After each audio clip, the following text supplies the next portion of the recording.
আসসালামু আলাইকুম।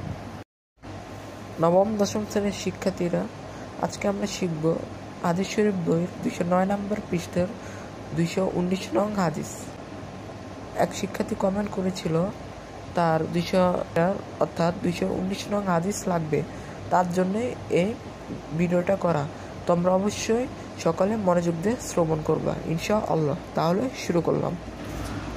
আন আবি আইয়ুব আল আনসারী রাদিয়াল্লাহু তাআলা আনহু, হযরত আবু আইয়ুব আল আনসারী রাদিয়াল্লাহু তাআলা আনহু হতে বর্ণিত, কলা তিনি বলেন, কলা রাসূলুল্লাহ সাল্লাল্লাহু আলাইহি ওয়াসাল্লাম, রাসূল সাল্লাল্লাহু আলাইহি ওয়াসাল্লাম ইরশাদ করেছেন, লা ইয়াহিল্লু লির-রাজুলি, কোনো মুসলমানের জন্য বৈধ নয়, আন ইয়াজুর আখাহু, তার কোনো মুসলমান ভাইকে ত্যাগ করা, ফাওক সালাসি লায়ালিন, 3 রাতের বেশি সময়, ইয়ালতাকিয়ানি, তারা পরস্পরে সাক্ষাৎ করে, ফায়ুরিদু হাদা, তখন একজন এদিকে মুখ ফিরিয়ে নিবে, ওয়ায়ুরিদু হাদা, এবং অপরজন ওদিকে মুখ ফিরিয়ে নিবে, ওয়া খায়রুহুমা, এবং তাদের মধ্যে উত্তম হলো আল্লাযী ইয়াবদা, যে ব্যক্তি সর্বপ্রথম কথাবার্তা শুরু করে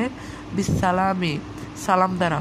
মুত্তাফাকুন আলাইহি। হাদিসটি ইমাম বুখারী ও মুসলিম রাহমাতুল্লাহির ঐকমত্যপূর্ণ বর্ণনা।